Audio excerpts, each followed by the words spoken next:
véritable Christ du pardon. C'est aussi pour cela qu'il peut sauver parfaitement ceux qui s'approchent de Dieu par lui, étant toujours vivant pour intercéder en leur faveur. Hébreux 7, 25. Dans la cathédrale de Séville, à gauche de l'entrée, se trouve une image appelée le Christ du pardon, au visage triste, portant une couronne d'épines, avec quelques bougies allumées devant lui. Il est triste de penser que, pour un très grand nombre de fidèles de l'Église catholique romaine, celui-ci est leur Christ, une image qui ne voit pas, n'entend pas, ne parle pas et ne sauve pas. Le Christ du pardon? Il faut se demander, quel pardon? Car le pardon est quelque chose que le catholique romain n'obtient jamais complètement, mais qu'il poursuit toute sa vie.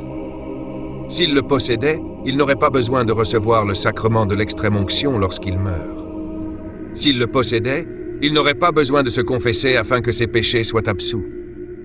S'il le possédait, il n'aurait pas besoin de répéter l'acte pénitentiel à chaque messe, en implorant la Vierge, l'archange Michel, les apôtres et les saints de prier pour lui, parce qu'il a péché de nombreuses fois et de nombreuses manières. Il est parfaitement clair que le catholique romain ne comprend ni ne connaît le pardon biblique, et encore moins le véritable Christ du pardon. Ton Christ est-il quelqu'un qui n'accorde pas un pardon complet, permanent et définitif dans cette vie? Alors ce n'est pas le véritable Christ de la Bible. En Hébreux 7, 25, Jésus-Christ est le Sauveur, lui seul. Saint Pierre le savait et le prêchait, mais l'Église qui prétend l'avoir pour premier pape ne croit pas ce qu'il a dit. Il n'y a de salut en aucun autre, car il n'y a sous le ciel aucun autre nom qui ait été donné parmi les hommes, par lequel nous devions être sauvés. Acte 4. Ceux qui sont véritablement apostoliques croient ce que les apôtres ont prêché. Et toi, crois-tu les saints apôtres? Jésus-Christ a dit, « Je suis la porte. Si quelqu'un entre par moi, il sera sauvé. » Jean. Ceux qui sont véritablement chrétiens croient ce que Christ a dit. En est-il ainsi pour toi? Il n'y a pas de salut dans l'Église catholique romaine, ni dans ses sacrements, ni dans la Vierge, ni dans les autres saints. Je ne dis pas cela avec mépris à l'égard des saints, car les véritables saints croyaient eux aussi, et croient encore, que Jésus-Christ notre Sauveur est le seul Sauveur qui existe. Mais, cher lecteur, si tu ne connais pas ce genre de pardon complet et de salut éternel, même si tu dis croire en Christ, tu ne l'as pas réellement connu, car ceux qui le connaissent possèdent ce pardon. Tous les péchés pardonnés. Cela ne te paraît-il pas merveilleux? Il n'est plus nécessaire d'avoir recours au confessionnal et à la messe, car le pardon vient directement du Christ du pardon.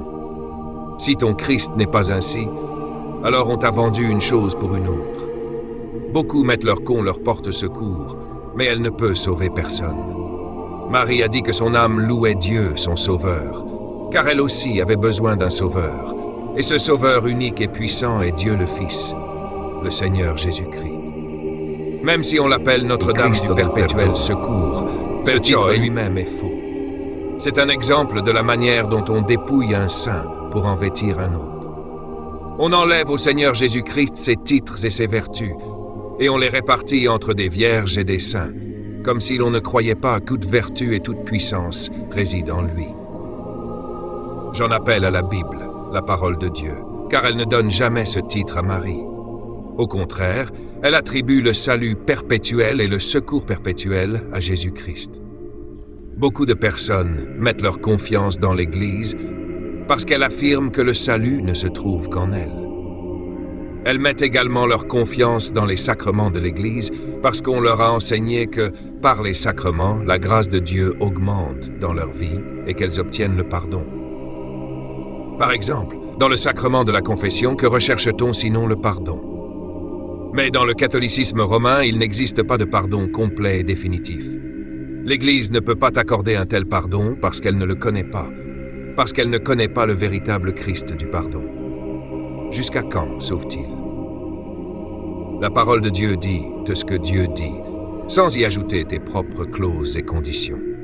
Maintenant, sois honnête. Connais-tu ce salut perpétuel?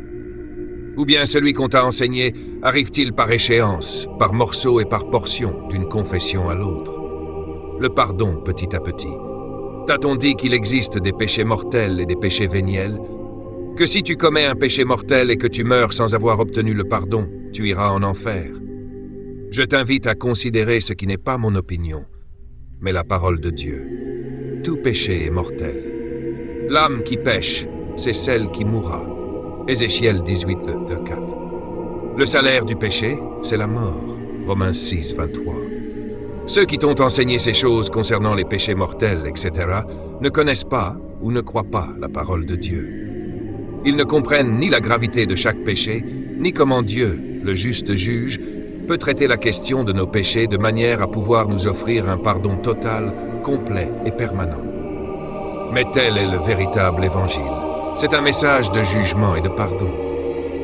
Jésus-Christ, en tant que substitut, a subi sur la croix le jugement de Dieu pour nos péchés, tous nos péchés. Nous recevons de lui un pardon complet lorsque, repentant, nous croyons en lui comme en celui qui a payé pour nous, qui nous pardonne et nous donne une vie nouvelle. Et le salut de Dieu ne dure pas seulement jusqu'à ce que tu commettes un péché grave, comme certains le disent. Il est éternel. Il peut aussi sauver perpétuellement, dit Hébreux 7, 25. Connais-tu le véritable Christ du pardon, ou continues-tu à croire en un Christ gardé par une Église qui ne te donnera jamais un pardon complet? Qui sauve-t-il, si seulement tous étaient sauvés? Dieu aime tous les hommes. N'accepte pas ce que Dieu, dans son amour, a préparé pour eux. Dieu ne cache pas la réponse à notre question. Il déclare qui sont ceux qui sont sauvés. Et toi, cher lecteur, tu peux être l'un d'eux si tu prêtes attention à ce que Dieu dit. Il ne sauve pas ceux qui font le bien, ni les sincères, ni ceux qui aiment, ni ceux qui sont fidèles à l'Église. Regarde le texte sacré. Il peut aussi sauver perpétuellement ceux qui s'approchent de Dieu par lui. Le salut, le pardon, ne dépendent pas de nos mérites, mais des mérites de Christ. L'Église t'enseigne à te rendre plus agréable à Dieu, en obtenant la grâce par les sacrements, afin qu'à la fin Dieu te sauve. Mais la Bible dit, « Mais à celui qui ne fait point d'œuvre, mais qui croit en celui qui justifie l'impie, sa foi lui est comptée comme justice. » Romains 4, 5. Cette vérité de l'Évangile est libératrice.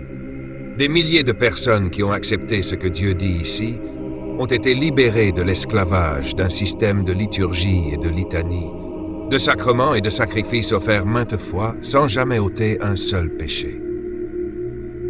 Par qui faut-il s'approcher de Dieu? L'Église dit habituellement à Jésus par Marie. Mais la Bible en Hébreux 7, 25 dit que Jésus-Christ sauve ceux qui s'approchent de Dieu par lui. Jésus-Christ lui-même a dit « Je suis le chemin, la vérité et la vie. Nul ne vient au Père que par moi. » Lorsque le pape se rendit en Espagne il y a quelques années, à Saint-Jacques de Compostelle, les jeunes catholiques de Saint-Jacques louèrent des panneaux publicitaires le long des routes dans toute l'Espagne, sur lesquels figurait un texte biblique, manifestant ainsi, suppose-t-on, leur piété ou leur dévotion. Mais le texte qu'ils avaient choisi ne fut pas reproduit en entier. Ils le coupèrent en deux. Ils en omirent la moitié. Il s'agissait de ce texte de Jean 14, 6. « Je suis le chemin, la vérité et la vie. » Ils s'arrêtèrent là, sans mettre la suite, parce que bien entendu, ils ne pouvaient pas mettre la seconde partie, puisque la vérité qui est exprimée exclut le pape lui-même. Jésus a dit « Nul ne vient au Père que par moi. » Le pape n'est pas le souverain pontife, le pont suprême entre le ciel et la terre ou entre Dieu et les hommes. Il ne conduit personne à Dieu, car le chemin vers Dieu ne passe ni par lui, ni par l'Église catholique romaine, ni par aucune autre Église, mais par le Seigneur Jésus-Christ. Les saints apôtres de notre Seigneur ont prêché et enseigné à Dieu par Jésus, sans autres intermédiaires. Aucune Église ni aucune assemblée de saints ne s'interpose, car il y a un seul Dieu et aussi un seul médiateur entre Dieu et les hommes, Jésus-Christ homme. 1 Timothée 2,5. Voilà le véritable Christ du pardon. Le connais-tu? Il ne se trouve dans aucune cathédrale et aucune image ne le représente. Il est vivant à la droite du Père et il sauve perpétuellement tous ceux qui, par lui, s'approchent de Dieu. As-tu essayé de t'approcher de Dieu par l'intermédiaire de l'Église, par les sacrements, par tes prières, tes œuvres, tes bonnes intentions, ta sincérité, etc. Tu t'es trompé et probablement t'as-t-on mal enseigné. Le Christ du pardon, le véritable, est le seul chemin vers Dieu. et il n'est pas sous la garde de l'Église catholique romaine.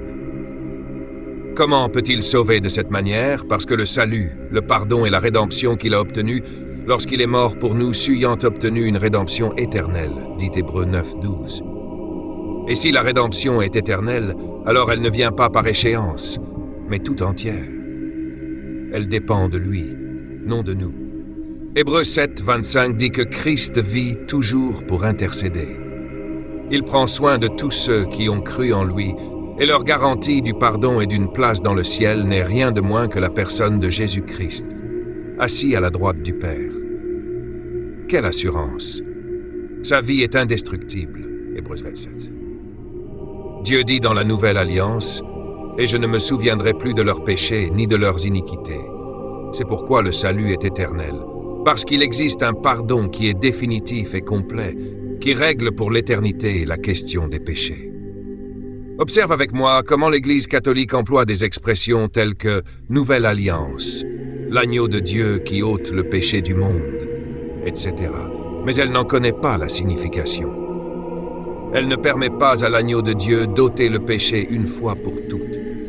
Au contraire, pour elle, la question du péché est l'objet de démarches interminables, parce qu'elle ne connaît pas le Christ du pardon. Elle utilise certes de nombreuses expressions bibliques, mais elle ne comprend ni n'admet leur sens biblique évident. Et pourtant, elle affirme que le magistère lui appartient. Et lorsqu'une personne en vient à connaître le véritable Christ du pardon, qu'elle obtient en lui une rédemption éternelle et qu'elle apprend que, par une seule offrande au jour ceux qui sont sanctifiés, Hébreux 10, 14, elle se rend compte qu'elle n'a plus besoin de l'Église catholique romaine, car celle-ci n'a réellement rien à offrir. Mais ceux qui sont fidèles à l'Église, le catholicisme romain les maintient liés à ses sacrements et croyant en un Christ qui ne pardonne pas. L'Église ne permet pas que les péchés et les iniquités soient oubliés. Selon sa conception erronée, il faut s'en occuper jour après jour, semaine après semaine, de confession en confession, de messe en messe, en récitant l'acte pénitentiel, en se rappelant les péchés, en recherchant la faveur, la miséricorde et la compassion de Dieu, comme ceux qui n'ont pas encore connu le véritable Christ du pardon. Quel triste esclavage! Une succession sans fin de liturgies et de cérémonies répétées qui ne donnent jamais le pardon définitif.